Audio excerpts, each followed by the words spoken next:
नमस्कार सांग मैंने आज गोटे अद्भुत घटना घटला। मो झील ता बापा सहित खेलुला मु गोटे ढामा धरिकी चलीगली आंब गोटेवाई।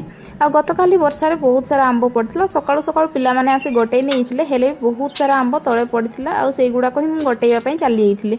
तो ये गछ मूल डामाटी को रखीदे मुझे आरंभ कर मोर आंब गोटेवा। तो बहुत दिन है आंब खाइनी, घरे आंब गछ अच्छी है कि खाइबा को समय मिलेना।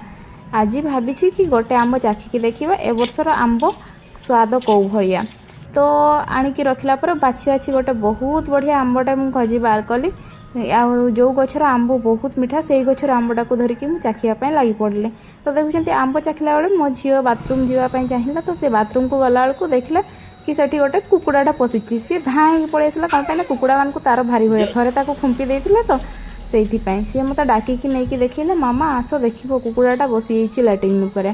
तो मुझे जाकि देखला बेलू सत को सत आमर गंजा महाशय जाकि बसी पड़ी लाट्रिन रे। तो मुझे खेदेकी बाहर करदेली। तापर मो झील बाथरूम को गला।